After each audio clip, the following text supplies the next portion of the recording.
Welcome back to Milsurp World, the podcast all about military surplus. I'm Danny, and today we are joined by Aaron and a newcomer to the show who is actually a Patreon supporter, Dan Lopez. Hey, Last how's name. it going? I should have asked you before I said you're cool. Yeah, so thanks for having me. His name's generic enough. Oh, I don't care. There's millions of Dan Lopez's out there. That's what I mean. Yeah, so all right, so Dan, so you are the new guy to the show. So we ask everybody the first time on the show the question of how did you get into military surplus firearms? Oh, well, I was actually in a pawn shop and they had I was looking for an AR, right? Looking to get my first AR, and they had a number one Mark III hanging on the wall behind the counter, and it was cheap.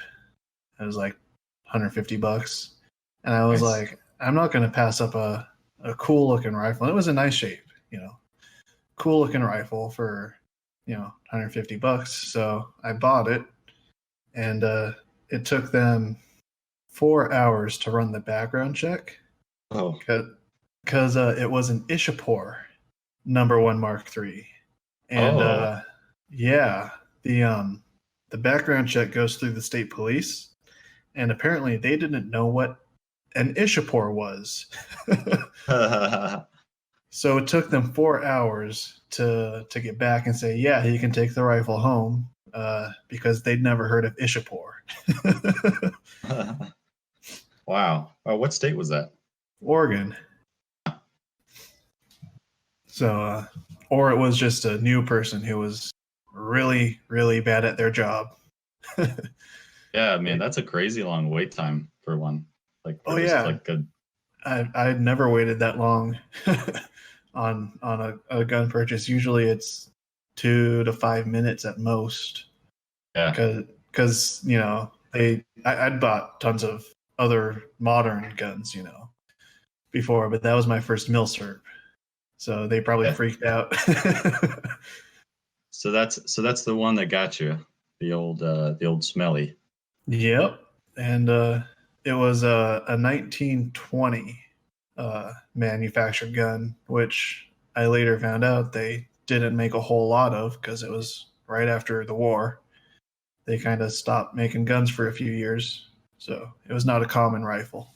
And that's actually what got me hooked into Milsurps, was not the gun itself, but like that they made, I think it was 1,200 rifles that year. So it was not, it was a rare gun, and I had it, and I was like doing research, on other Milsurps that I saw in pawn shops and whatnot, and was like, oh, these are not very common guns, so I bought them. Yeah, that's what hooked me. Yeah, that's a good way to start.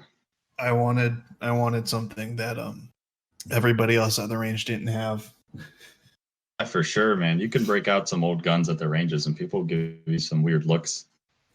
No matter what type of gun you bring out, everybody calls it a Mauser. It's not here. It's a Mosin every time for me. I've never had anyone mistake my guns for something else. They always just ask, "What the heck is that?" That's cool. What? Aaron likes getting that. Aaron likes guns that people are like, "What the heck is that?" That is my basic idea of my collection. I think so you're known as the gun hipster, Aaron, right? Yes, that's true. And he's also, he's the gun hipster, but more importantly, he's going to be the Mannlicher aficionado of Milsurp world, who knows all the stuff that everybody doesn't know about him. That's a good thing to be. Everyone needs an aficionado of something no one else knows about. Well, we usually talk about our latest purchases, but I haven't bought anything. But I have agreed to do a trade for 5 more M95s. That's, I've never shot a Mannlicher before. Neither has Danny. Really? Yeah, I haven't shot mine. I shot the Hungarian 35M. Well, it's That's just like the closest to kind it. of. Yeah. I mean, it's kind of. I think it is a Mannlicher action, but it's not a straight pull action for sure. Yeah. Yeah, I want to shoot mine. I have a little M95 carbine, and I'd like to shoot it. I know it's just gonna kick a lot and have a lot of like muzzle blast. Oh, Danny, you're 36. you're making me hurt inside calling it a carbine. What is What? it? They didn't have carbines unless you have a cavalry carbine. What's the word, Danny? I've told you the word before. Oh, the what is it? Stutzen or something? Yes. So they had long rifles, Stutzens, and carbines for the cavalry. Carbines had no bayonet, lug, and no stacking rod. So the configuration the problem is you're never going to find a cavalry carbine unless you're extremely freaking lucky, because they converted most of them into the Stutzen variation because it was kind of silly to have no stacking rod or bayonet lug and be like everybody else. Yeah. So to me, I call all like Milsurps that have like a barrel length under 20 inches. I just call them carbines. Around the 24-inch sweet spot, short rifles, longer than that, long rifles. So I just lump it in there. We've had this argument before. Yeah, old gun nomenclature, man, is such a wormhole. It could really Depends get on the pulled down, country. but It's the country, especially if man. they're a German-speaking country, it's real crazy. Yeah, they had carbines, they had Stutzens, they had long rifles. Or they didn't even call them long rifles; they were just the rifles. Yeah, what I've gotten a lot of crap for is about German rifles and like carbines or carabiners, calling them what the reason why certain guns are labeled carabiners and other armed and stuff like that. And I got an argument with a guy online about it's a carabiner if it has a side sling. Fine thing of it. It's not the markings, not the whatever. If it has a side sling, it's a carabiner. And that's getting awful specific. Yeah, it's like there's some like Gewehrs like that had side slings, and they definitely weren't. Yeah, but there's a lot of like nuance to. Let's see what we can make somebody angry about before. Let's see how many guns we can mispronounce and make people angry in this episode. Or miscast, I guess. Mislumped together. I don't know what the word is. Misidentify. Misidentify. We misgendered the firearms. Yeah, there we go. I take a much more easygoing approach to those things. If I know what you're talking about, I don't care what you call it. True. If you want to throw in short rifles and call them a carbine, I know what you're talking about. I don't care. Sorry if that offends people. Yeah, it's really weird, man. What you'll make people like old gun people, because there's so many like myths and stuff surrounding these old guns. So it's like it's hard to agrees on everything, and then some people believe in things that were knowledge 40 years ago with these old guns and forever, and it's hard to break people of a lot of this old timey misconceptions. Oh yeah. I love talking with people and finding out the things that they believe is just common knowledge, and then you ask them like where that came from, and it's just something they heard from their friend who heard it from his uncle who heard it from his grandpa, like heard it from a guy at a gun show. yeah like the ping from the Garand. Got people killed. Yeah, one of Bloke's best videos he did on that one. I'd say it's one of my favorite ones that he's done. Oh yeah. For the people that don't know the video, Bloke did he did like a sort of test where he wore like the standard, I forgot the brief, was it like the 1923 cartridge belt, that has the end block clips in it, his M1 at a range, and then had somebody try to like charge at him or something, like and see how long it took him to reload to see if it would have killed him or something like that. Like they had a trouble at the range with his friend hearing the ping like over the gunfire and with all the other sounds and stuff like that. So it was like that. That's pretty much BS. But then you get channels like the History Channel that really like propagated a lot of that stuff. Well, I will give it credence, though, that it was investigated by Aberdeen to use different kinds of clips that would lessen the sound, but they decided that it was ultimately unnecessary. Huh. Yeah, it's like what? It's like what, Danny? With all the other sounds going on. Sorry, I was drinking. With all the other sounds and stuff going on, it just seems to be like on combat maybe. If you're like a lone ranger with your M1 and like you're alone in the jungle with like some, with a bunch of Japanese soldiers on your tail and nobody's shooting, nobody's making a sound, and you shoot and they hear the ping, like that's like the worst case scenario there. And then you got a bunch of, guys bonsaiing you, and you have to reload, but then it doesn't take that long to reload. And what's the odds that they'll, but then like if you're not alone, like 99.9% of the time you're not going to be alone, and the guy next to you will just shoot him. Exactly. So yeah, it's really interesting that like people can't play out the whole scenario in their heads and just kind of know like, oh, that's got to be BS. In the US, we do have this sort of like Lone Ranger mentality when it comes to like combat or something, like the lone rifleman or something. Well, that stems back to all the way back into American military history, all the way through time. It was an idea of individual marksmanship. That's why we adopted the Krag. The Krag is a terrible service weapon, but it's an amazing target rifle and an amazing rifle in controlled conditions. So as a shooter of a Krag, which I personally have and Danny has as well, it's an amazing rifle to shoot. It's not a very good service weapon. I think it's...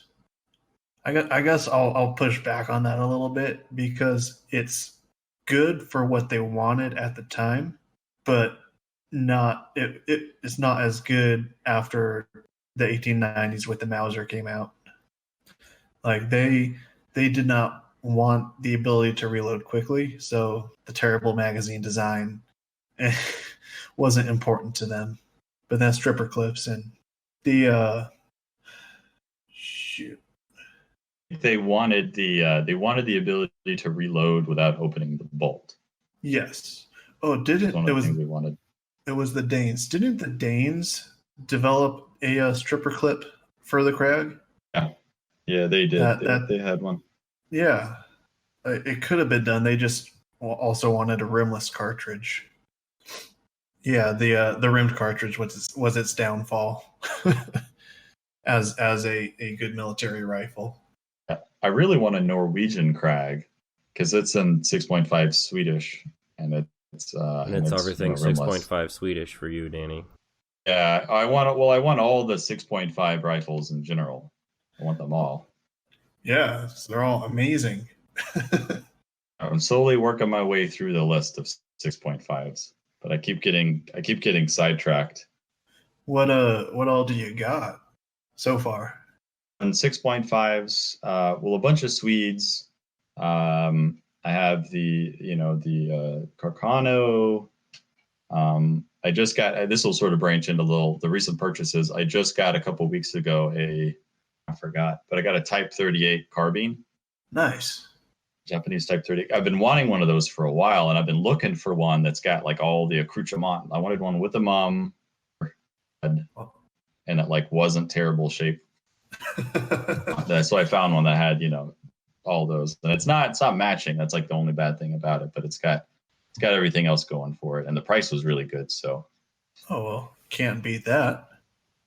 Yeah, I know the Dutch. I have a Dutch M95, the bicycle carbine that has the wood on the side of the magazine. Huh. That's a pretty neat little gun. I don't think I've ever seen one of those in person. It's like a Mannlicher Schonauer type design. It shoots a 6.5 cartridge, 6.5 by 53R. It's kind of neat. They were used a little bit by the Germans in World War II. I mean, the Germans used everything in World War II, but they were used a little bit in World War II. There's video footage of them being handed out to Volkssturm, like at the very end of the war. There's like a famous picture of a guy who was the driver. He was a general's driver, and a Dutch M95 carbine in the car, like as his personal weapon. Probably just because it was so much shorter than everything else he had access to. Nice. Yeah, I love those little short rifles. Me too, man. I'm a big fan of carbines. I don't know why, but I just love like the little short little rifles. I just a little while ago picked up an 1891 Argentine cavalry carbine. Oh, that's cool. And man, because I have a rifle, and the rifle is like wonderful to shoot. It doesn't kick hardly at all. The 7.65 Argentine is a great little cartridge. That it's a shame it wasn't more popular, but the cavalry carbine kicks like a mule. Yeah. I after shooting the rifle, I did not expect it to kick that much. Yeah, that's one of the reasons why I like 6.5 so much, especially the little short carbines in 6.5, because they don't beat you up as much as the bigger caliber ones, but they still do like up like down range, but they don't beat you up so much. Oh yeah. Like I asked you earlier, I got a buddy who has a M41B sniper rifle. Yeah. That Ian says is the best sniper rifle of World War II. So yeah. I might get my hands on one of those soon. That's sweet, man. Yeah, that was on my list for a while. When I got real hardcore into Swedes, I was like, I have to get a Swedish sniper. Like I got the Ljungman, and then like pretty much like the last thing besides like rare variant Mausers would be the 41 snipers or something like that. But that's a sweet rifle. Well, Danny, what's our topic for today? Okay, so the topic is owned by military requirements. So this is going to be talking about how during certain trials, especially in the 30s and 40s, much gun manufacturers or maybe inventors put forward designs that were pretty revolutionary. They're shut down or made to change or somehow made to like fit these kind of arbitrary military requirements that ultimately made a worse off rifle than they had intended. And then I figured we would just go through these by country. Well, I know a bit about the American ones. Yeah, that's cool. That's one of the reasons why I wanted you on the show, is because the Johnson rifle, I put it on the list because of what you told me about the Can you hear me? Yeah. So I put the Johnson rifle on the list after what you told me about the magazine, Dan. Oh, yeah, that man, that still rankles me to this day. Huh. Johnson got shut down real hard because the military was stubborn, like they always are. Yeah, so in his original design, rifle had a box magazine, correct, underneath it. Yes. At least a 5 or 10 round capacity. It seemed to be a pretty decent capacity. 10 round detachable box magazine. So it was similar in function to the SVT. From what I can gather, I haven't got my hands on one because I think there was 4 made. Yeah. So do you think trials. he took direct like inspiration from the SVT? I don't know. I don't know whether he saw the SVT because the SVT was still a brand new rifle at the time. He was designing his rifle in 1938 and 39, which is when the SVT 38 was adopted. And I don't know whether he would have actually seen one or not, but I doubt it. I think there was a lot of people experimenting with box magazines, at that time. I think yeah, that makes sense. I think he probably took it more from, because it looks like a BAR magazine, and my understanding was the early test rifles used BAR magazines, so he probably took it more from that than the SVT. Yeah, But that makes sense. Yeah. Oh, I was going to say it looks like, because it doesn't have a magazine well, it looks like it rocks in and out like an SVT. So Yeah, that's pretty cool. I think all of them did that. They all kind of rocked in, all the ones that I can think of. yeah, I mean, it's an easy, reliable way to design a magazine. So can't really go wrong with rocking in and out. Yeah. So the next one on the list for the US would be the oh wait, well I'll talk a little bit more about the Johnson rifle. So Johnson had the box magazine. Yep. No, we're not doing that. We're not doing a box mag, and having to introduce that, probably logistically and everything, was going to be a nightmare for them. So they Johnson redesigned the magazine to accept stripper clips, right? Well, no, it wasn't. It wasn't necessarily that. What the Army wanted was, so the Johnson rifle, the bolt rides in. It's a multi-lug rotating bolt. It looks exactly like an AR bolt, but it rides in a track on top of the receiver. That's what controls the rotation. It's got, Ian from Forgotten Weapons has a whole video on how the bolt works, but it rides in a track on top of the receiver. And the Army said, we don't want people to carry, box magazines. We want it fed by stripper clips. And because the bolt rides in the receiver and the top of the receiver, Johnson couldn't just, take that off and have a provision for reloading stripper clips. So he had to come up with a whole new magazine that reloads stripper clips from the side instead of from the top, like an SVT or any other rifle of the time reloads straight from the top of the receiver. Well, his reloads from the side, which is why he has the helical or the rotary magazine instead of a box magazine. Right, and then just like the M1, they also didn't like the idea of a detachable magazine because this is leftover thoughts from World War One with dirt and muck getting into the openings and rendering the rifles useless. You gotta remember, there's a lot of people that were in charge were also went through the experiences of World War One, and they're still really leery about stuff that's happened back then, and they're worried that improvements haven't really come as fast and as quickly as we have, because it's 25 years roughly from the end of World War One until D-Day. So you got to think that, and in the middle of that you have a gigantic economic depression across the entire world. So like, not everybody's really super big on the idea of spending a lot of money on improving stuff.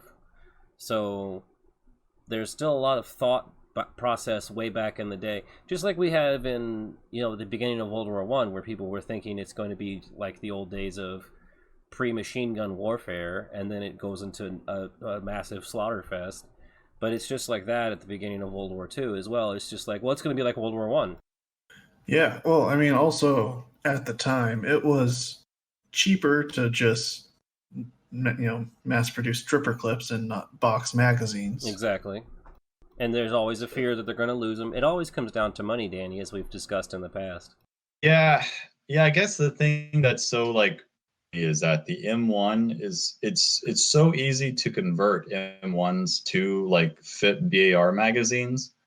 Isn't that what the Italians did? Yeah, that's what I don't know if it's straight up BAR mags, but yeah, the Italians, they did convert them with the BM59s, I think is what they're called. But yep, they're so easy to convert. It almost makes me think that it was designed for it. I'm not sure if it was, but it almost makes me feel like it was. It was. It It could have happened. It was sent back just like the Johnson was. They didn't want detachable magazines. Well, but also at the time that Johnson designed his rifle, which is a short recoil system, there's no gas system. The Grand was still a gas trap rifle at the time, which is not the best gas system in the world. And that was one of the points Johnson brought up when his rifle was going through testing. Is there's no gas system to fail. It doesn't get dirty. You can't bend the gas tube or dent it or whatever. His rifle's going to work every time. It's very simple. I think in the late 30s when a lot of that development was going on, like it was brand new, and so people went in all sorts of crazy directions. You had guns, using the what was it, the long recoil system. Well, I know the Shoshaw used that. Don't know many other rifles that did. It was. I should have. It was mostly long recoil. Go ahead. There was a lot of experimentation with gas trap designs, like the M1 was a gas trap rifle. The Germans were experimenting with gas trap rifles. I don't think the Russians bothered with that. I think they went straight to a short stroke piston. It was like the Shoshaw was a long recoil. Piston actuated systems were pretty new. And the SVT pretty much pioneered like the short stroke piston system. What Grand did and made what Garand did, and he made the long stroke. Well, long stroke recoil systems had been around for a while. Like the BAR is a long stroke system. Browning pioneered that. But Garand came up with a really he paired that with a rotating bolt is what he did, and came up with a very good action. I mean, the M1 is a good rifle. It just I think there were other options that were better. Yeah. Time ago, this is a little bit off topic, but I remember a long time ago with the M1, I was talking to some guys about it, and I was saying like that the biggest problem with the M1 to me is the huge hole in the side of the receiver down like into the action, and the bolt and everything. A big like trap, like just like gunk, and anything could just fall in there and gum up the gun. Oh yeah. Crazy, man. Like this is maybe like 10 or 15 years ago or something when I was first getting into guns, and then when Forgotten or In Range did the mud test of the M1. I'm still waiting for them to test an SVT. Oh yeah, that's true. I want to see how that performs in a mud test, because it's a very much the bolt is much more enclosed, and it's a proven short stroke tilting bolt is a very proven design that went on to be used in a lot of other very successful rifles. Yeah. I wish they would just be a little bit more, I know it's like nitpicky, but I wish they'd be a little bit more scientific with their like mud testing. Because when the government does the mud tests, they have a specific type of sand that they use, and they take a certain amount of it and a certain amount of water, and they mix it to a certain like viscosity, and they do it every time. And I feel like it wouldn't be super hard to do that. You could go to like a Home Depot or something and get a bag of sand, bucket full of the sand, mix it with a gallon of water until you got a certain consistency that you like, and then bam, use that same exact mix with the same exact sand, same amount of water every time. Then really see what happens, because like it seems kind of hit or miss like with them, because they use just random dirt. Yeah. Arizona. And I don't know anything about Arizona sand or rocks or mud or whatever, but random like the pebbles and stuff in it, like you could get a random pebble. I'm pretty sure one of their tests I saw, there's just like this random little pebble found its way into a vital area and stopped the gun, and it's like the opinion on that gun would have been changed forever had that little pebble not made its way into that sand. Realistic that way, like you're gonna find like you're gonna find that random dirt you know, if you're going to drop your gun in mud, it's going to be like real world dirt. But it's like, you know, you have to get that tiny little pebble into all of them if you're going to get it into one. You know. Well, that It's a little. sounds like a great project for you to do now. And I thought about it. You know, Tim with the Military Arms Channel. I think he stopped doing them, but he did a fairly scientific routine, and he did something like that with the mud that he used. I kind of like that idea. Well, Right. shoot, maybe I'll try doing that one of these days with some of my guns. Yeah, do it with your Johnson, man. I think I will. I think that rifle. I can't imagine anything that would stop it, short of like actually packing the receiver with mud, like with the bolt open. It's very simple, like, and the receiver's closed off. The only downside when compared to the Garand is accuracy. Yeah. Man, tell you what, when you mud test it, got to put it up on the Milsurp World YouTube channel. Yeah. Well, you know what? Maybe you'll have to come out here and go visit that one store again, see if they've got any other 35Ms. Yeah. I've been looking for an excuse to go out west, man. I miss it out there. Dude, yeah, let me know if you do. I got the Johnson, got a sniper SVT, got a well, you're gonna, I don't know if I should say it. I got a G41, but that might be irrelevant soon. Yeah. Well, hopefully I'll have one pretty soon. I have one in the works. I wasn't sure if I could say that on the channel. Yeah, no, it's okay. You're kicked yeah. off.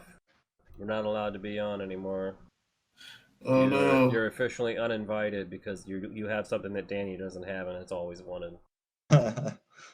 Well, shoot. Then It's okay. Just tell him that Swedish Mausers are pieces of crap, and we'll be good. Oh, everyone knows they're the worst. Oh boy, triggered. All right. Well, the next country to get into. This is one I really like talking about.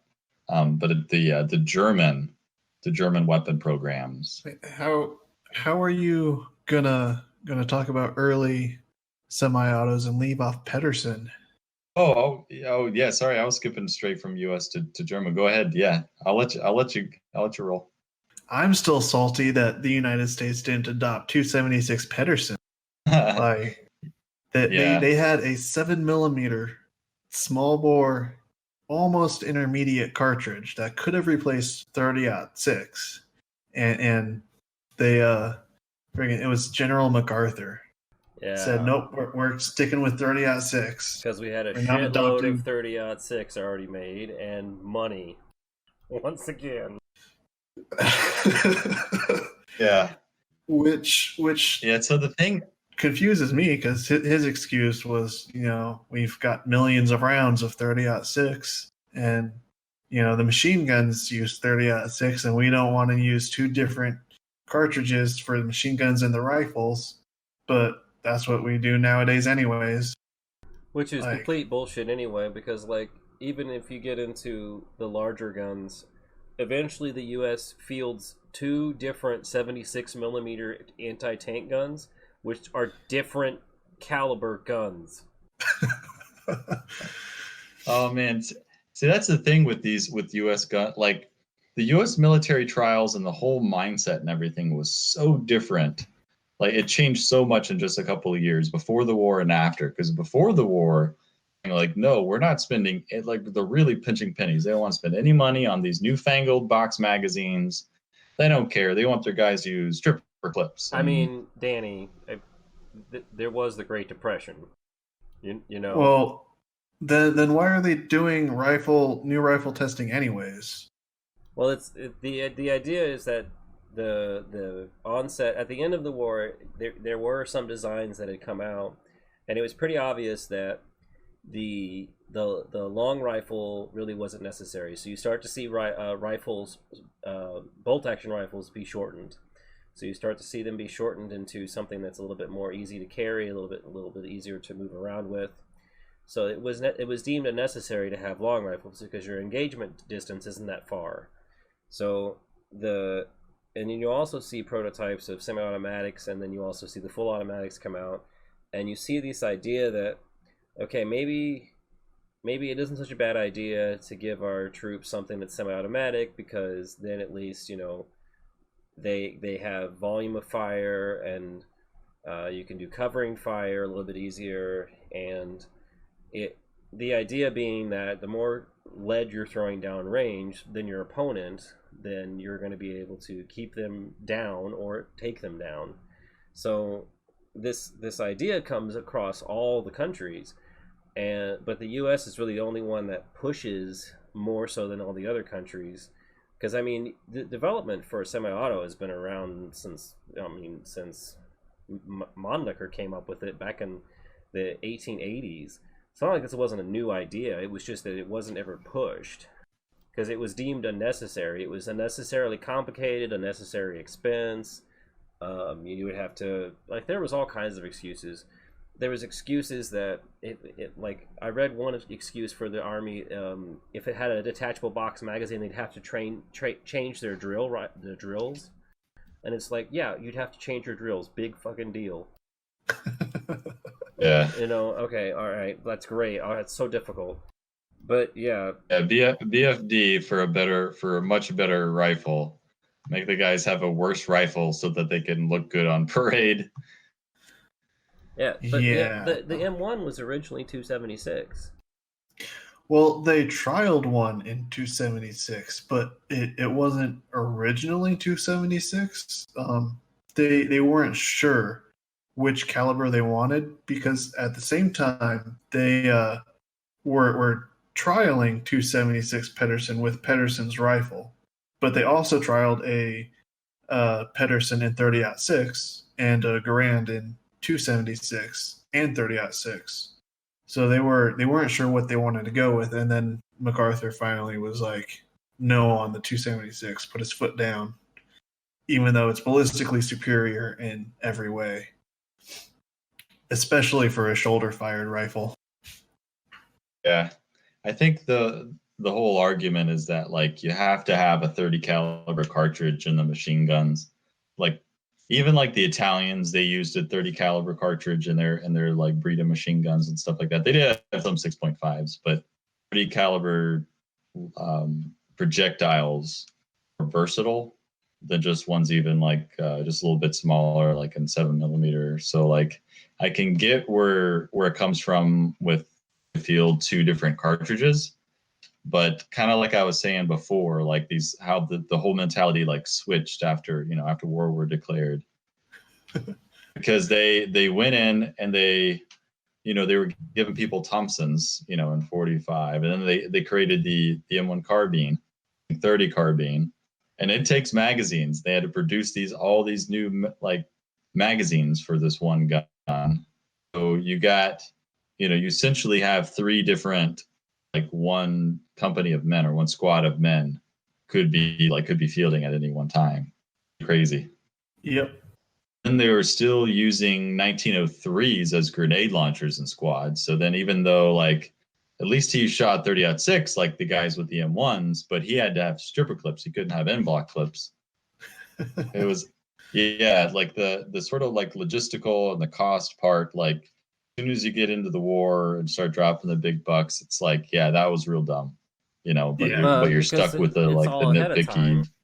It's all ahead of time. They're all thinking about this without a war going on, so they're all not worried about that kind of stuff. They're worried about that's when you get nitpicky. Yeah, it's just oh man, it's real frustrating because you see them and it's old M1 carbine and produce all those magazines and stuff, but you can't have an M1 rifle that has a 10 or 20 round magazine. That would have been amazing. The M1 and World War II that used BAR magazines, an M1 with the 20 round capacity, that would have been our Patton's quote about the M1 would have really been true. if the M1 had a 20-round box magazine. Well, if that's the case, then why wasn't the M14 the best gun ever created? Oh, dude, by the time it was created, man, it's done too late. Like past 42, like so many after 1942, there's too many good designs out there that just It's a good thing we accepted it by 1965. Yeah, I know. That's really nuts. That's just We're gonna get some people angry at us about the M14. Yeah. That's not really our topic of today. Yeah. But you said, no, we have to make people if angry. the M1 had a box mag and carried 20 rounds, oh, you mean an M14? Well, Yeah, I mean, an I'm M14, talking from the perspective of World War II, though. Yeah, at the time it would have been great up until, the end of the war, probably. Yeah, and an uncontrollable full auto gun is amazing. Yeah, then you got the Germans coming out with the MP-33 and 44, the STG-44. Yeah, and really, really late war, the Soviets were fielding SKSs. Yep. And military, the U.S. military acquisitions is always stubborn about fighting the last war. Like, yeah, that's the saying, right? Militaries, they fight the last war that they were in. Something like that. Yeah, I mean, it makes sense. You go back and look at the requirements. We'll get into this, the Gewehr 41, the requirements for that's straight out of World War One. Yeah. Let's jump into German guns now. The Gewehr 41 program, Dan. What about it? It was a train wreck. Yeah. All right. It's crazy. All the stipulations. I have the stipulations right in front of me. Want to read them? Yeah. Number 1, no holes were to be bored into the barrel for tapping gas for the loading mechanism, which means you got to come up with some other dumbass way of doing it. Gas trap. Yeah. So gas. Yeah. Number 2, the rifles were not to have any moving parts on the surface. All right, that actually kind of makes sense a little bit. Number 3, in case the auto loading mechanism failed, it had to have a bolt action. Sounds pretty weird. That sounds retarded. That's a requirement by somebody that doesn't understand what guns do. No, yeah. Whichever party member came up with that never held a gun in his life. That's one of those things that makes sense, to someone who's never shot before. And it's like, okay, if the gun fails, you can work it as a bolt action at least. But, I mean, they all have charging handles on them. You can just charge it, Well, I mean, some of them don't. But that's... I guess the old Jungmann. Nope. No charging handles on that. So go ahead, Aaron. You got the rest of them? Oh, that was the main 3. Yeah. So that's crazy. So the G41 program, so Mauser, they were like the teacher's pet, and they like stuck with it, and they did all of those things. They pulled it off, the Mad Lads. Yeah. I think Ian calls it a mouse trap. Yeah, that's. So I have that's crazy. That's what you get. I have some interesting statistics in front of me here. You ready? 6,673 of the Mauser variation, which had all of the stipulations met, were produced. That's it, 6,673. Of those, 1,673 were returned because they were unusable. They were not functional. That's 25% of the entire production. Huh. Wow, that's something. It's crazy whenever you have like a competition like that, like the G41 program. You have a company that does exactly what you want, Mauser, and then you have another rifle next to it, the Walther, and they just kind of ignored most of it, just straight up ignored it. Just straight up ignored it. 2 out of 3. and then the officials look at it and go like, "Oh yeah, well that's it, we'll take it." And it's like, how mad Mauser must have been, like the Mauser company, the guys that like for that gun to meet all those stipulations. How mad those guys must have had to have been because of like Allen when they do all of it and Walther won. I wouldn't be surprised if that's the reason why they also adopted the Mauser, because they were both adopted. Yes. And they were both fielded. And I wouldn't be surprised if that's why Mauser was like, "Hey, we did everything you wanted. You got to adopt our gun now." Yeah, and then the 25% failure rate, and they're like, no. Yeah, I mean, I think it was one of those things where they made enough and sold enough just to sort of recoup like the costs of designing it. And also the Germans, they just needed semi-autos. They didn't care. They're like, yeah, we'll buy anything. Like, Oh yeah. They were buying it all. So Well, you also got to think about it from this perspective too, is that they didn't know it was going. I mean, some of these issues became readily apparent after the use, not during small testing. You know what I mean? That is true. That's a fair point. And I mean, so like guys, they're like, okay, they're both good, whatever. Like the gas trap issue, that's not something that you're not going to be able to figure that out unless you're doing prolonged testing. And like you said, they're desperate for semi-automatics because that's obviously where the world's going. So they're trying to get stuff out there. But the gas trap issue is a big problem. And Danny, you understand why it's a big problem? you mean the fouling? Yes. I mean, can you explain it to our viewers that might not know? Because gas traps aren't really a thing that people really run into a whole lot anymore. Okay, yeah. So for everyone who doesn't know what it is, the gas trap, it's sort of like this cone-shaped thing off the muzzle of the rifle. The bullet leaves, and the little bit of gas that's like behind the bullet as it leaves the muzzle gets trapped in this little cone a split second before the bullet leaves and all the gas leaves out the front. But it impinges on this. But it's basically like a piston ring that goes around the barrel. That back. So then essentially from there back, it's like a short stroke piston sort of, which is back on the gun. Yep. But instead of like a hole in the barrel and the gas going up and hitting the piston, the end of the barrel is trapped by this cone and then hits this ring and then pushes the ring back. And what's the problem with that, Danny? Oh, when you got that much muzzle blast coming out of a gun, it's gonna build up carbon fouling and get dirty and eventually stop working.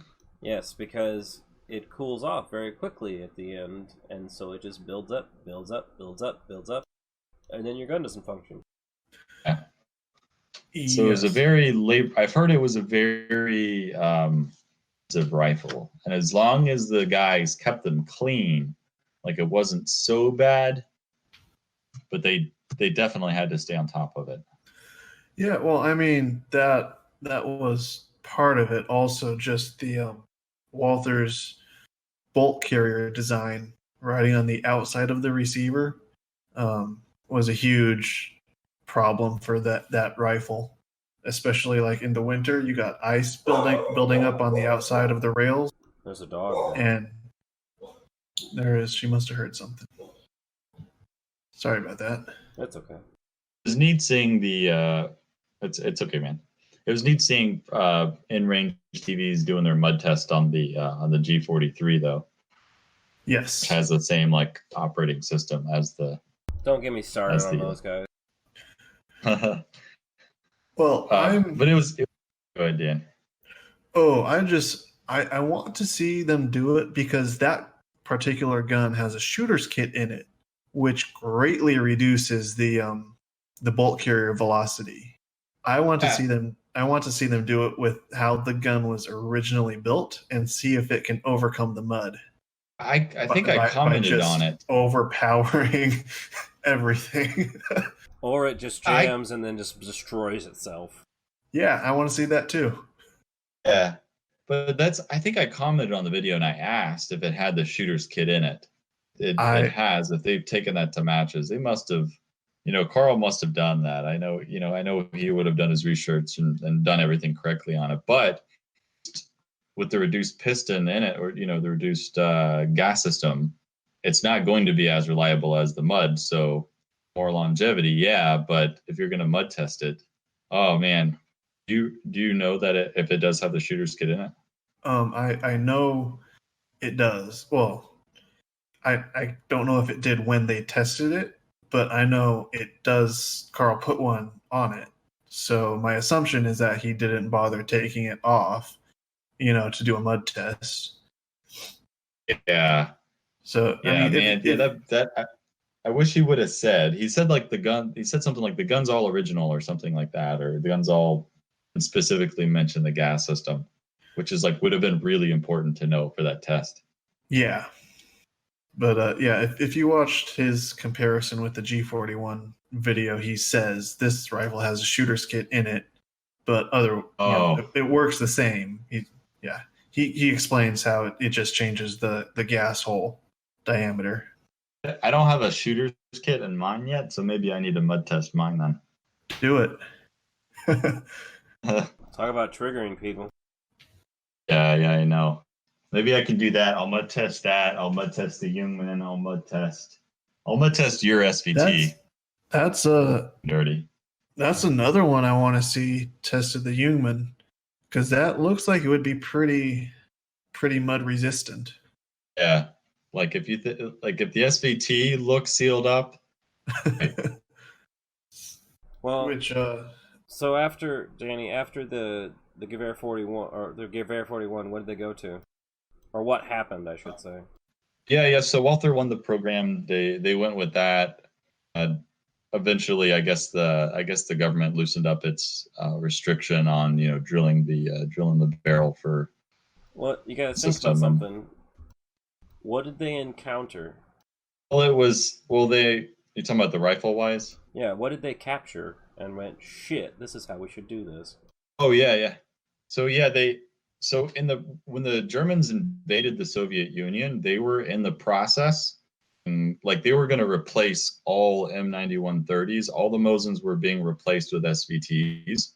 Ratio was, but it was like a pretty incredibly high percentage of Russian troops had SVT 38s and SVT 40 rifles, and one out of three. Yeah.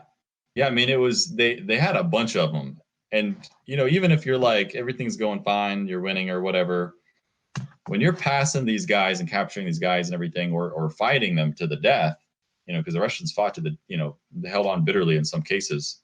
Most of them have, or a large percentage of them have, semi-automatics and subguns, and the Germans have bolt actions. It's like something's got to give, and that was encountering the SVTs was a big incentive to start the G41 program, and then I think eventually, I bet after a lot of the issues with the gas trap system, and then the government probably loosened up and then let Walther put the short stroke gas piston on the G41, and then of course they did some other changes to it. They simplified the rifle, most notably switching to stamped from the milled the bolt. Yeah, the receiver, the top of the bolt housing. Yeah, I guess that's what you'd call it. I think of the name for that. It's a weird.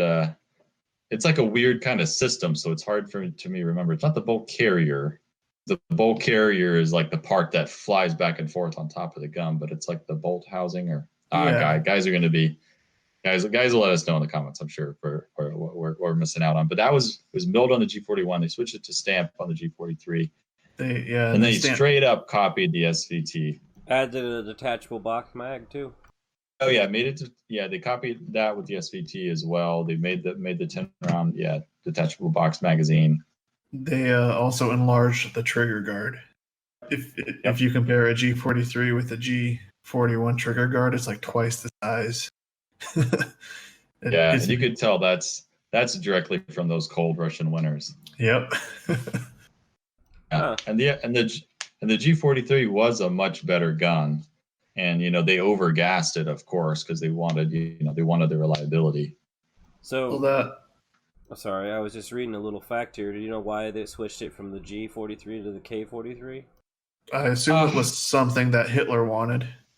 My understanding was that it was a propaganda move, because at the time, calling rifles Gewehrs was a very old-fashioned term with militaries and all newfangled guns.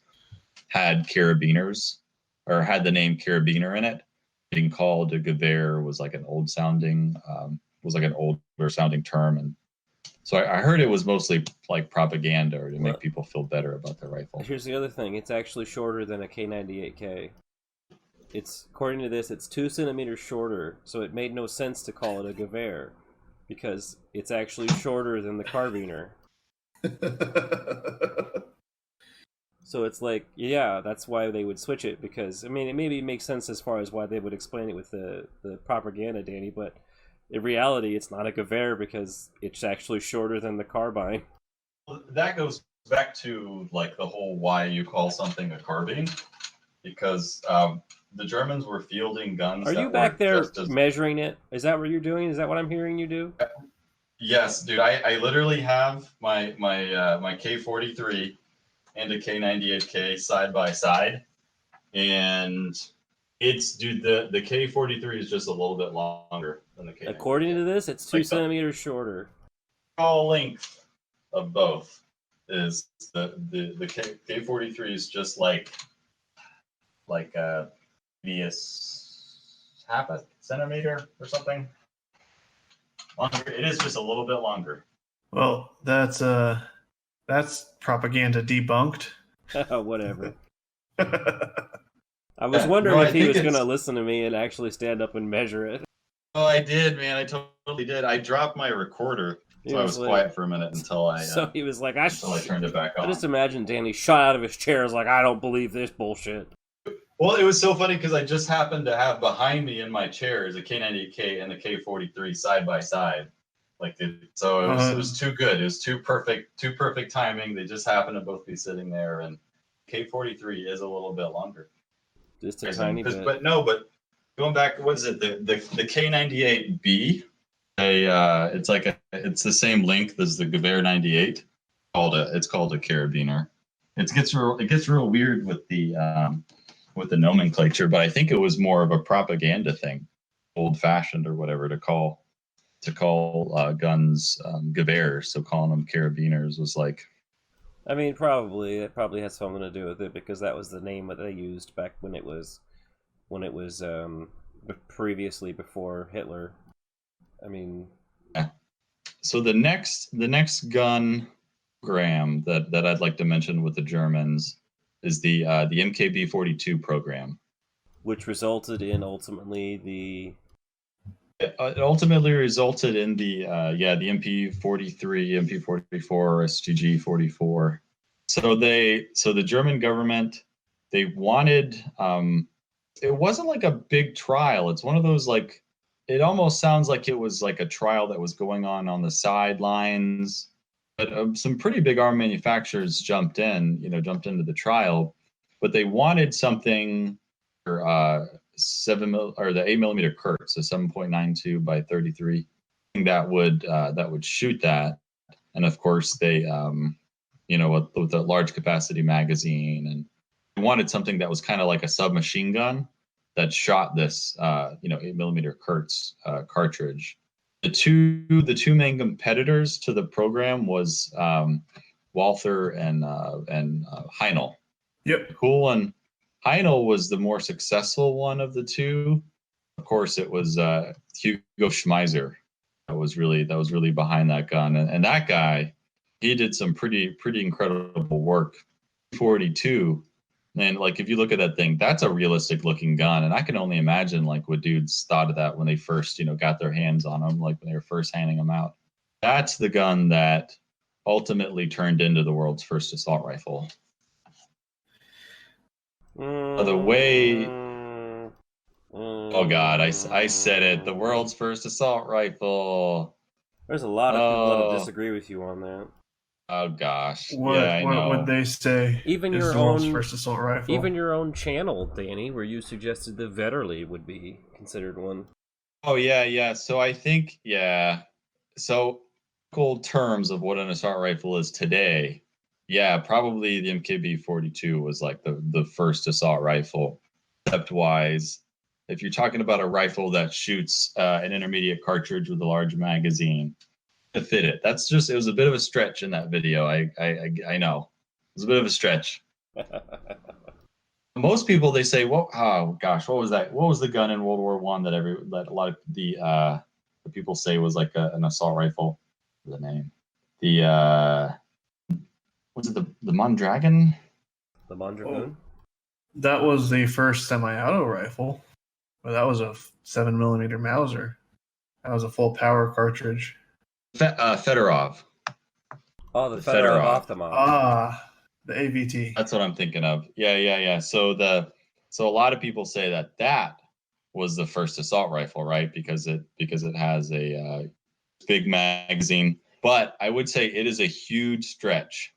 5 Japanese is an intermediate cartridge, and I think that's really where it falls apart with that gun. I always forget that that's chambered in 6.5 Japanese. Yeah. Danny, Yeah, that's another it's a 6.5 you're going to need. Yeah, I got to add that to the list. I got to like break into whatever museum the only one that exists is at. There was one that sold on Gunbroker a few years ago. Okay. Oh, New strategy. I got to find out who bought that. Do it. But I can't imagine there's more than like single digits in the United States. Yeah, so to me, like an assault rifle is a true intermediate cartridge. 6.5 Japanese is not really intermediate. Grip, detachable high capacity magazine, like a short package, barrel like under 18 inches preferably, and then like lightweight. So it doesn't really fit. It's a stretch. It's way more of like a BAR. Like you could say a BAR was like the first assault rifle before you could almost say like the Fedorov was. I mean, It's not. I get your point, Danny. I think most of your point relies on the fact that it's in a 6.5 caliber it's a standard size route. It's not like it's a shortened casing. Yeah. It's 6.5 by 50. I think, what if it had been like 7.62 by 45? You know, like whatever the what's that? Is it what's that one? The 7.62 by 45, Danny? Oh, yeah. I'm trying to think of that one. Yeah, real hot. Yeah, if they would have made that smaller and they put it in like a real hot pistol cartridge, I would say that was real. That'd be much closer to being the first. But oh yeah, this is quite the rabbit hole to go down. Yeah. Why did we start on this? The SCG-44, and we got into talking about the Fedorov Optima. Yep.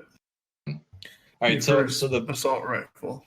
I guess the point about this was the guns ruined by military requirements, because pretty much like everybody knows that came out, they should have immediately been mass produced.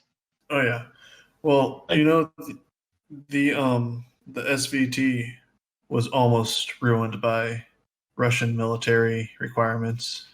Oh, but yeah, do tell more. Oh well,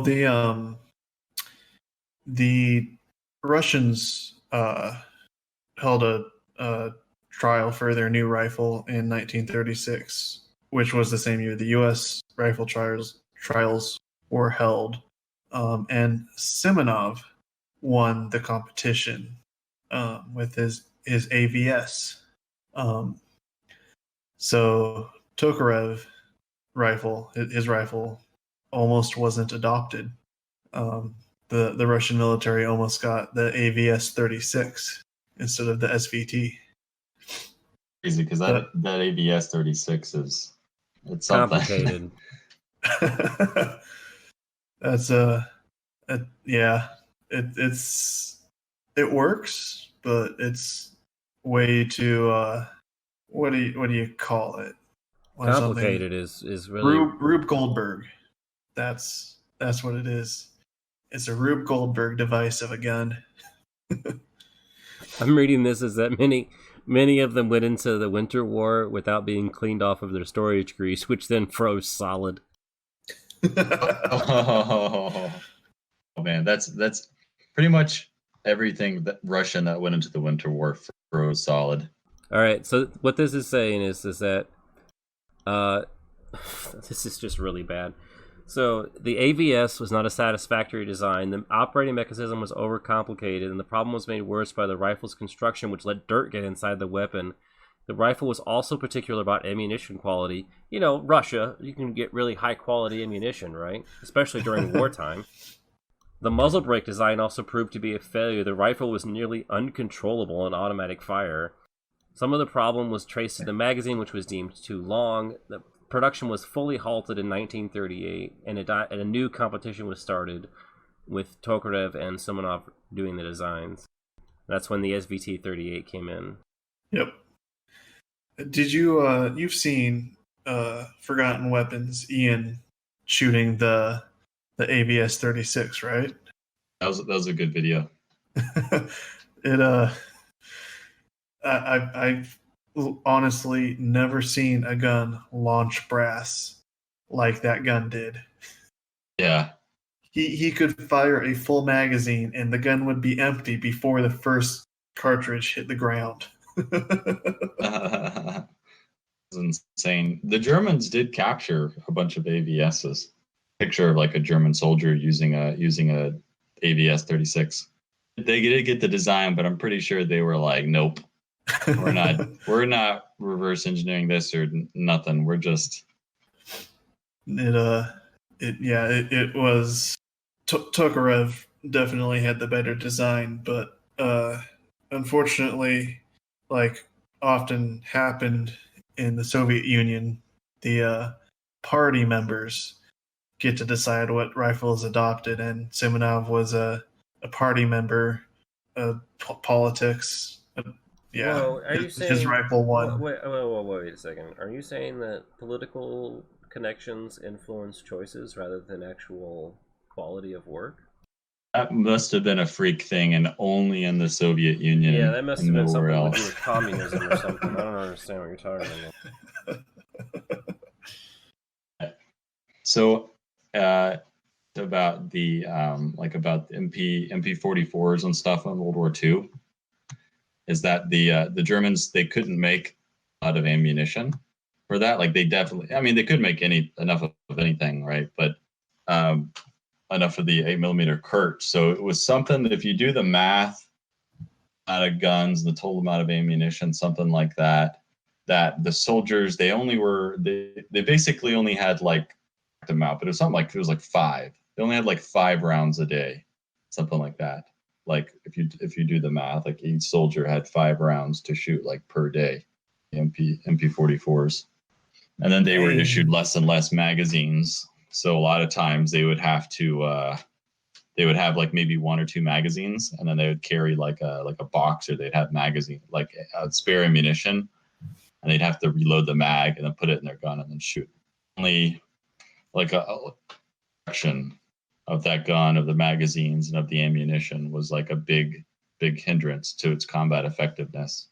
A miracle if a guy, happened to have, all the magazines, and they were all full of ammunition and everything, that would be great for that dude. But that was really, really not the case. Like if for a soldier issued one, would be it's a mag, like these mag pouches that go on the belt on each side, and each one holds 3, so they would have a total of 6 magazines on them, and then the one in the gun. Times that number went down and down and down. Even with G43s, originally soldiers were supposed to be issued at least 2, so they would have or they would be issued 3, like 1 with the gun and then 2 spares. Yeah. To a point where they weren't even issued spare magazines. And then it didn't even matter that a G43 had like a removable box magazine, because it had to be stripper clip fed. Yep. Same with the SVTs. Yeah. Do you know if Russian soldiers were even issued spare magazines for the SVTs? That was the plan originally. It was supposed to be 1 with the gun and then 3 spares. But then when Germany invaded and they were just trying to pump everything out as fast as possible, it was just the 1 with the gun. Yeah, that sucks. So the Germans really failed. This is probably more of the obvious ones are the ones we'll talk about. But they really failed to see the potential and to start pumping them out when they could have. Because if they, the first MKB was being designed like in the around 1940, I think, enough on that the Germans could have really started pumping them out, and that's back when they could, manufacture quality stuff too. Yeah. Well, I mean, they missed it. They missed the bus. They kept missing the bus on this gun like year after year. It could have been something, but it was. Well, and then for the longest time, I never understood why there were so many different names for it, and that's just because bureaucracy. Once again, they had to keep making the name different to keep hiding it. Yeah. So I've never read any like primary source of this, but so the MKB. So MKB is machine carabiner, or like they put carabiner like in the name. It's newfangled gun. So it's like a machine carbine. It's a lot better of a term really for what it is than machine pistol, the MP designation. But Yep. Supposedly what I heard is it was shut down. Like they were like, nope, you're not doing this anymore. I think they said Hitler did it. Was like, no more new rifles. We're not making any more rifles. So essentially that Hitler issued a halt on all new rifle development, and this is true. He did do this. There is documentation of that. There is he issued a halt on new rifle development and focused solely on machine pistol development, because that's what he thought what they needed the most at this time period. Yeah, and of course the whole assault rifle intermediate cartridge was like way too new for them to recognize. So they pretty much stopped the whole MKB program, which was gaining a lot of momentum. Yeah, well, they turned it into what? I'm sorry. I thought you were going to say something. Yeah. So they eventually went into the MPs, like the MP43, MP44. A lot. Now the gun did change a lot from the MKB 42H, P43. Like a lot changed. So they were still working on the gun behind the scenes. Like somebody really could tell the potential of the gun. Yep. And a lot of thought went into the MP43s, man. Like that's why it's HMG, the company that's making the reproductions. That's like one of the reasons why they're having such a hard time making a reproduction of that gun. Amazing amount of kraut went into making the gun that it's just it's very hard for even with all the technology of today for us to reverse engineer and make a direct copy of something like that. But so they took B2 was an open bolt design. The H1 was open bolt. And they merged it with the Walther MKB 42 and made it a much better gun. But yeah, just another great concept by military requirements. What militaries think they should have or shouldn't have. Yeah, well, I mean, regarding the MKB program, Hitler himself personally ordered them to stop testing with 8mm Kurtz. He wanted a full power, battle rifle cartridge. As far as I can tell, he was fine with them developing a new, full power assault rifle, which they did design a few at the same time with the MKB, the Haenel designs. Like Gustloff had a full power 8mm MKB 42 design, but Hitler specifically said no intermediate cartridges because a lot of militaries at the time also wanted full power cartridges for some trying to fight the last war. Yeah, that's true. I've heard the same thing. I've just never seen any documentation, and I'm just a little of repeating what I've heard. You know what I mean? Kind of like what we said before, all the old misconceptions. Yeah. Well, I mean, I heard that from Forgotten Weapons, so take that what you will. He's more reputable than Joe from down the street. That is true. That is true. But now he doesn't get everything right. I know this is crazy to say, it's like blasphemy, man. It really is. There's like an Ian dogma out there. Mistakes sometimes in his videos, and he does give out incorrect information. He is gun Jesus. I know, but like I don't take everything he says as gospel, and I know like he is like literal gun gospel, man. Like he's gun Jesus, and everything he says is the truth automatically. Well, he's made Aaron. I think you know something that mistake that he made, right? The Siamese Mauser video he did is actually incorrect. A lot of incorrect information in it. Yeah, and he did. And that is he put out an article on his website that explained some of the corrections that he had, but he never redid the video. So the video is what most people go for, and it's actually not correct. And he has an article that explains what he didn't do correctly, but it doesn't matter because nobody reads that. And nobody's gonna read the article on it, and that's the thing. And then I get it. Like he puts out a video a day, and he's done that for like years, and that is phenomenal. And not like no one person can do it. Like not even Gun Jesus can perfect every single time. So I know he said it. Every now and then, like when he talks about like Swedish Mausers, like the M94 video that he did, he said something in there that like wasn't. So I don't take everything.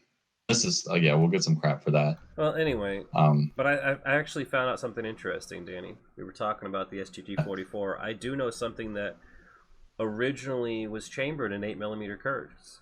What's that? The FN FAL. Oh.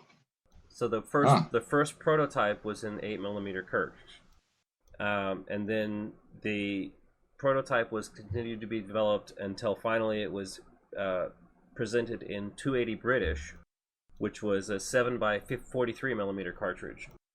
And so the FN FAL was going to be a 7mm cartridge, a 7x43, so a nice intermediary cartridge. And what happened? What do you think? Can you guys guess?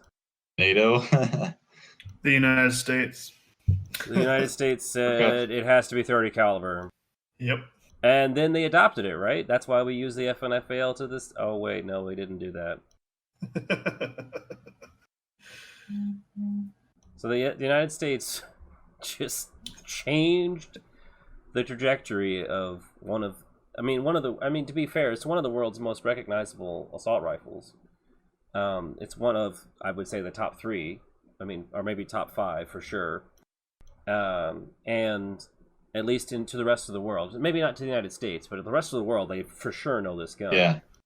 And it was changed by the U.S. from being an intermediary. Well, I would consider that 7x43 would be an intermediary to me. I would think that would be a lot more controllable than 7.62 NATO. Oh yeah. Yeah, for sure. And that's one of the craziest cartridge switchovers. It got shorter at least, but very, very similar. Going from 30-06 to 7.62 by 51. Like, yeah, it's a little bit shorter, a little, they downgrade a little bit, but like that's one of those. What was the point? Well, the point was it's ballistically 30-06. But it's smaller. Yeah, it's shorter. It's modern. 30-06 modernized. Yeah. But the point is, ballistically, it's the same, and that's what they wanted. Yeah, and then because it's smaller, then you save money. The same bullet and their same rifle. And it's for the M14. So because it's smaller, Danny, it saves money. Money. Again with the money. It's not real money, man. It's just all play money. It's just government play money. Yeah, they can make more if they want. I think just print it. I would love to try an FAL in an intermediary cartridge. Yeah, that's like how there's G3s and 5.56, like an FAL and 5.56. How that would be? Isn't that an FNC? I know, but not an FNC. Well, you shot my FAL, Danny, didn't you? Yeah. Does it feel that much different than anything else that you've shot that's 7.62? It feels like a semi-auto 30 caliber big boy. It's smooth and nice. You could tell you're shooting a large cartridge. Well, and then you have the L1A1 sights too. Yeah. Because my FN FAL is an L1A1, so it has the British peep sight, which is very handy. Nice. That is a rifle I need to pick up sometime. Well, I got very lucky and purchased it when nobody else wanted it. There was one in a shop a few months ago, but I was saving up for something else. Couldn't get it at the time. Oh well, there'll be another one, I'm sure. Yeah, I always tried to get into like battle rifles, and I could never quite get into them. Just like the whole battle rifle term is like weird, like going back to like nomenclature oddities. The civilian battle rifle term that we use, chambered rifles. Like battle rifle is so generic. Like any rifle made since the 1870s is a battle rifle, but like that's a semi-automatic 308 caliber box fed upper box magazine. Yeah. I mean, that's what it was listed in the auction as. It said 308 rifle on it. But yeah. Well, we've been talking that's for a weird one. So an hour and a half. Yeah. We'll wrap it up here pretty soon. That's just one. I was just gonna say, like, it's a weird thing. Kind of a weird segue that we were talking about the STG-44, and then that actually ties into the FN FAL, and they all kind of string together, you know. Well, I mean that's basically weapons, the history of weapons development. Yeah, I mean you can do that, but it's kind of neat how you can just like pick through the timeline of stuff, and people go, oh yeah, that's a good idea. Yeah, that's one of my favorite things about like historical firearms is sort of like the spider web, you know, like of how they're all connected. I mean, you really makes you want to like collect them all. Right, so like you could definitely for sure connect the MG42 to Mannlicher's 1885 design, which was a full auto black powder 11mm Verndl cartridge. Yeah, there'd be something connecting the two. No, I know there is. It's actually a reciprocating barrel. Huh. Yeah, Mannlicher came up with that in 1885. But once again, 11mm Verndl black powder cartridge, not exactly a great idea. Are you trying to say that he did it before it was cool? I'm saying that there was another rifle that he developed, which was a semi-automatic that was fed by an in-block, and when the in-block was empty, that it was ejected out of the top of the receiver with a large, loud ping. I'm just saying that came out in 1908, and that's kind of weird coincidence. It did the ping before it was cool, man. Yeah, I mean, it was also a short stroke gas pistol. Oh, that's weird. I don't know. You're talking about Sorry, what? You want to go? You want to go, Dan? Danny. Oh, were you talking about the Mondragon? No, actually, Mannlicher had a couple of prototype rifles, which are in one of my books, and one of the ones that never went anywhere was a design that he had, which is essentially the M1 before the M1 was even designed as an idea. Okay. So it's a short stroke gas piston.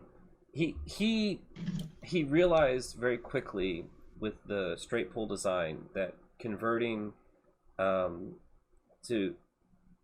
it from a turn bolt where you had to rotate it manually, and being able to figure out how to rotate it via the grooves and the slots, he figured out very quickly that means that you could theoretically somehow automatically chamber the next cartridge, either using the gas from the previous explosion.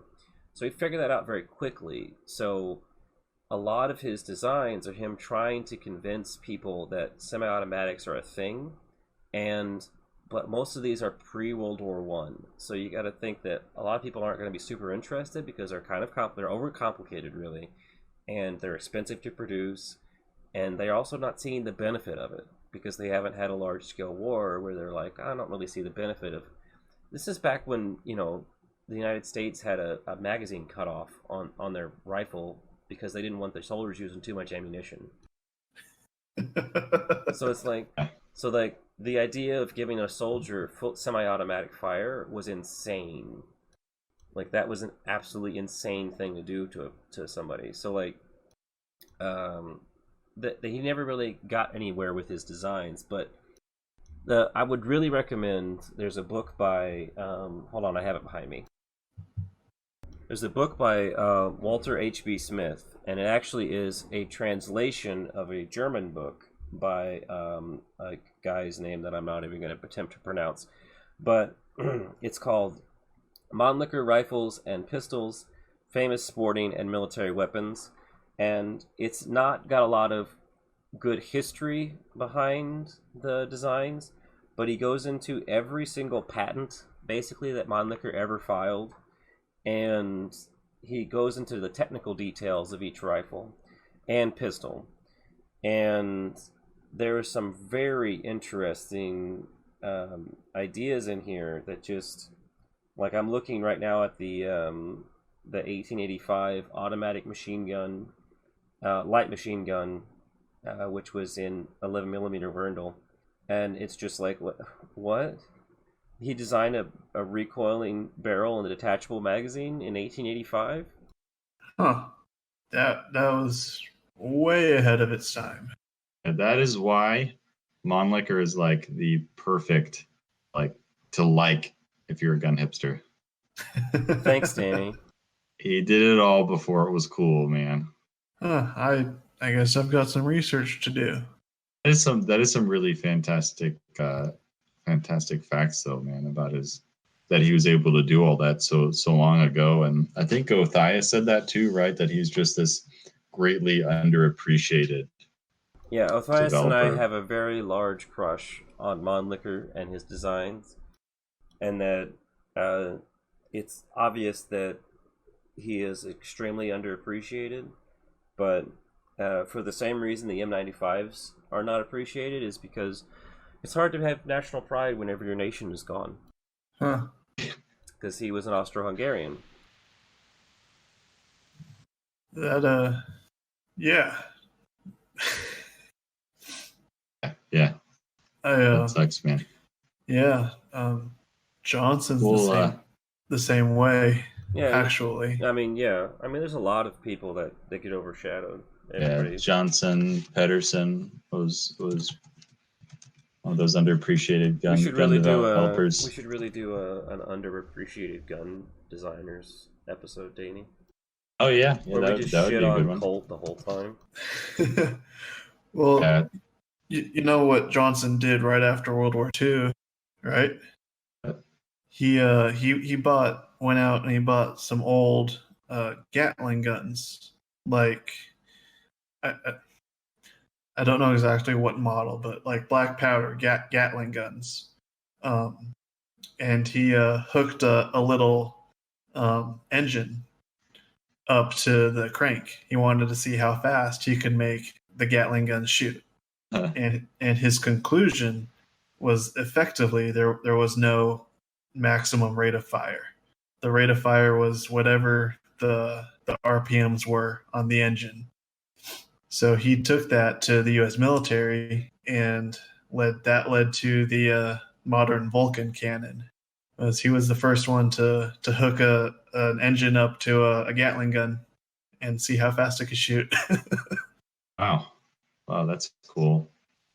Good question, but I wonder if the engine attached to the crank makes a machine gun. Crank, you can own a Gatling gun in the United States. Like, you can own one that has a crank. It's technically the pulling of the trigger, firing multiple rounds is considered a machine gun, and that's by state law in Illinois. But I'm assuming that's how federal law defines it too. I would assume they just copied federal law. And if it's like a switch, like an electrical switch, yeah, it gets tricky in terms of that. But I believe that the Gatling guns, as you're referring to them, are, because they're mechanical, it's not considered a trigger. I would assume that because it's multiple chambers, each chamber is only firing once. So by definition, I don't think it's a machine gun. But I mean, now bump stocks are machine guns, and those aren't even guns. So yeah. The machine gun lacking the gun part. For a while, the ATF said that shoelaces were machine guns. Remember that? Oh yeah. Good. That was gold, man. That was a classic. I mean, lots of things are legally classified as machine guns that aren't guns. Like my buddy has a lightning link. It's just a little piece of sheet metal. That's a machine gun. Yeah, a really expensive little piece of metal. Oh yeah. Or like with the the M1, well, M2 carbines, any receiver that has M2 stamped on it is a machine gun. Oh yeah, even if it never had the parts in it. Yeah, well, the parts are all drop-in, so they didn't modify the receiver in any way when they made the M2 carbines. They just stamped M2 instead of M1. So But now, but I think wasn't it the CMP sold things? yeah, Oh, and now they're registered or destroyed. I was pretty sure that there was some like loophole then where like you kind of could have an M2 if you could prove you got it like from the CMP or something like that. I would imagine you could if as long as you registered it, but I don't know. That's something to look up. All I know is legally, if you have a receiver stamped M2, it's a machine gun. Yeah, wow. An M2, I'd like to shoot it. I heard they're real fun. I would love to get my hands on one. That seems like the perfect assault rifle. Yeah. Not the first, but yeah, that's a neat concept. Is wondering whether or not like the M1 or the M2 carbine was an assault rifle somehow. well, I think the M2 is because it's select fire. It's an intermediate cartridge. It doesn't have a pistol grip though, so it doesn't meet your definition. It's real close. I don't know. The pistol grip might be a nitpicky one, but close. We'll wrap this up for tonight then. Let's see. How should I do this, Aaron? Well, I was gonna say, I don't really remember what I was gonna say. Thanks for having me on. I know we kind of wandered everywhere. We kind of do that. We kind of come into some of these with a little bit more structure. Sometimes we just want to just talk.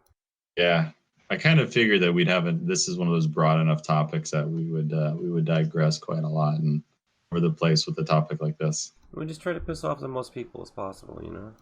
Yeah, that's really our goal. We're just trying to make the most gun owners angry. Well, I mean, we probably succeeded. I can do that real quick by saying I think the 1941 Johnson was better than the Garand. So now that is blasphemy right here. Hot takes. Them there's fighting words. Dan with hot takes. I have both. I've shot them both. And I would take the Johnson over the Garand if I was going into even with that stupid rotary magazine. I would think that I think I speak for Danny when I say either one of us would gladly take your Johnson. It's a pretty big Johnson, so. Are they heavy? They are the exact same weight as a Garand, but thicker, it's all right. It's shorter. It's a little bit thicker, rounder. Dan, the same Dan, length, I'm screwing with you, man. Oh, he was gonna go. It's too good not to. I was trying not to, man. Do it. No, I was just asking if it was a little bit, it wasn't as long, but it was thick. It's not the size of the gun, man. It's the power that it packs behind it. Yeah, you gotta have that 30 caliber. Well, 10 is better than 8. That's what I've been told. Well, with that hot take. Oh, man. Well, I will say that I'll give a little teaser maybe that I'm working on my wife to come out and visit with Danny and his wife, and if we do that, it'll be some point in July. and we should be able to do a couple of videos with that, and I have some good ideas for those videos, and it does involve Mannlicher, which Danny doesn't really care for, but I don't care. What did you say? It cut out right after it does involve blank, and the suspense is killing me. It does involve Mannlicher. Oh, Mannlichers. Yeah. Is your wife okay with Mon? Yeah, she actually doesn't give a crap about guns, much like Danny's wife. Her eyes glaze over as soon as I start talking about them. So, it's pretty obvious. But so as I said at the beginning of the episode, I'm going to be getting 5 more M95s, including a long rifle, and in addition to the 2 M95s that I already have, and the Mannlicher 1886 that I have. So we can go. I mean, I'm going to skip a couple of things here with the M88s and the M8890s, but we're going to go whole hog here on Austria-Hungary, and I'm going to describe all of the Mannlicher markings and all the other BS that people like to bring up and don't understand, and why Danny calls them a carbine even though they're not. And even we're going to get into that argument again, but I'm sure Danny's going to cut a lot of this out, or he's just going to keep my insane, tired rambling in here, but whatever. Oh yeah, I'm letting you dig your own grave. But the other thing I'd like to do, and I've discussed this with Danny before, but not recently, is that we've discussed short carbines or short rifles in 8mm Mauser, and Danny liked my Viguero, and I would argue that the Viguero is a great example of a rifle that doesn't get brought up as much for that category of 8mm short rifle. And I wanted to try to do a comparison of the K98K and your other oddballs that you have, Danny. I don't remember all their names. Specifically the 9840. That's because right. the Viguero and the 9840 share the same like lineage, Schonauer designs. So that'll nice comparison because they're both modeled after the K98K as far as like size and handling. So that'll be pretty neat. But one of them's turn bolt, right? Yeah, well, no, the 9840 is as well as your Viguero. It's turned down. I meant. Oh, yeah. So yeah, that's kind of weird. Yeah, the 9840 is turned down because like it's the same action as the 35M or like your Viguero, but the bolt's turned down. It feels completely different. It's kind of weird. Like you'll see what I'm talking about. Danny has this weird bias when it comes to turn down bolts. Dan, he is. Yeah. So let's ask Dan what he thinks first before we spill the beans. Dan, what do you think? Yeah. Turn down bolt or straight bolt? Well, I'm not talking about battle right. I'm not talking about battle conditions. I'm not talking about in the shit. I'm talking about like your personal preference. I have to say, turn down bolt because it's more compact. God damn it! But I do love the leverage that a straight bolt gives you, and I think the U.S. Krag did it best with a straight bolt at a 45-degree angle. This is the same non-answer that Othias gave. It's the same thing, because he said the M1917 with its dog leg, and I'm like, that is freaking the same non-answer. Well, if I had to choose one, I would have to say a turn down bolt, just because it's easier to carry and won't get snagged on the brush when I'm walking around. Yeah, man, like I'm pretty sure what Othias said was that if it's World War One bolt handle, because of the ammunition during World War One was so inconsistent and pretty crappy, so you pretty much need the extra leverage. Past World War One, the ammunition is good enough that you really don't need that extra leverage anymore. Yeah. And if you're shooting like 8mm Mauser rifle, and if you're gonna shoot like Turkish ammo, and that'll get stuck, and you'll really want a straight bolt if you're shooting Turkish 8mm. I was just about to say, yeah, go ahead and shoot Turkish 8mm out of your K98K and tell me how much you love that turn down bolt. Oh, I mean, I've done it, man. I've done it. You just work it, but if you just do it, it's just a little bit harder. But you just work the bolt. Well, Yeah. I can't say I've ever been in a position where I wanted a straight bolt over a turn down bolt. Oh, I have. I'm knocking open a M91 30 because the stupid brass was freaking frozen in place. Not even brass, steel case decided to expand. Gotta hit it on the table. And I've done that with my Mosin. Why don't we? Let's just finish it out. Let's just piss off everybody. Yeah, the Mosin had to be hitting open with a tape by a table. That's a quality firearm right there. I just drop it on the ground, just throw it. First time, like a long time ago, like the very first time I saw a Mosin at a shooting range, somebody was hitting it with a hammer.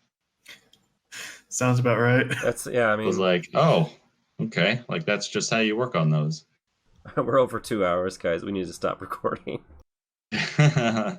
Yeah. All right. Well, the teaser for potentially July, still working on that. I would like to visit with Danny and hang out and do some videos. That'd be fun. And with me having 8 Mannlicher rifles, we could definitely go into a lot of interesting side tangents there. And Danny has one of his own too.